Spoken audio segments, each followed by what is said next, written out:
Ini semua yang terkandung di dalamnya itu bukannya untuk menjadikan jenengan susah, ini bukan.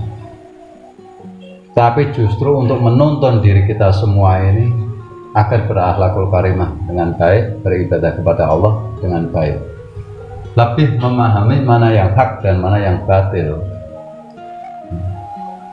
Maka dari kemarin saya katakan, apa yang tertulis dalam Al-Quran ini, ketika kita ini mau melaksanakan, insya Allah justru tambah barokah, tambah barokah. Apapun itu, insya Allah, karena Al-Quran ini adalah kitab yang sebenar-benarnya dan petunjuk yang sebenar-benarnya. Ketika ada pemikiran-pemikiran bahwa itu memberatkan, membebankan, itu karena daya ego. Daya ego yang membentur hati, akhirnya merasa berat, ya, merasa susah, merasa dibebani, itu berarti dari ego. Jadi semua yang diperintahkan di dalam Al-Quran itu hak. Dan justru ketika jenengan ini satu persatu, apa yang di dalam Al-Quran ini jenengan langsung jalankan, jenengan akan terasa ringan, beban jenengan ini semakin berkurang justru. Saya sering mengatakan kepada jenengan, kadang Allah ini akan memberikan kita yang terbaik, tapi kadang ego kita ini membenturnya, seolah-olah itu nanti akan memberatkan kita, seolah-olah itu tidak sesuai dengan apa yang kita harapkan, padahal itulah yang diberikan Allah kepada kita. Justru itu semua akan membawa kebaikan kepada kita.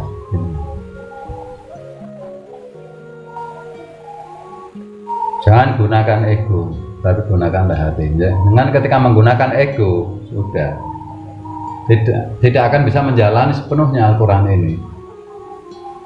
Tidak akan. Orang ini menggunakan ego. Dari yang sebenarnya mampu, akhirnya seolah-olah dia tidak mampu karena egonya.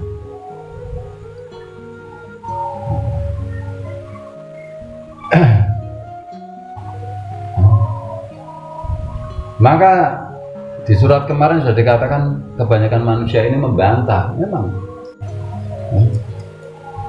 jangankan orang yang tidak mendengarkan isi-isi Al-Quran, kadang yang mendengarkan aja masih membantah, belum punya benar-benar rasa takut kepada Allah Ta'ala. Padahal sebenarnya ketika jenengan ini memang punya iman di dalam hati, ketika mendengarkan Al-Quran, apalagi ini sudah sampai juz 16, ini sebenarnya dengan semakin takut kepada Allah Ta'ala. Seharusnya ini kalau orang-orang yang beriman loh ya, ini seharusnya takut, benar-benar takut kepada Allah Ta'ala, karena semua sudah dikupas tuntas, sudah dikupas, sudah diperlihatkan semua kepada jenengan. Maka keimanan manusia itu bisa dilihat dari perilakunya, dari tindakannya, bukan dari ucapannya. 1000 kali engkau mengatakan engkau beriman, takut kepada Allah, tapi kalau tindakannya tidak sesuai dengan apa yang jenengan ucapkan, tindakan jenengan masih mau menentang, ya, secara halus kepada Allah Ta'ala, jenengan masih menggunakan ego, maka jenengan jauh dari kata beriman. Inilah benar, jauh dari kata beriman. Karena ego itu terletak di otak, bukan di hati.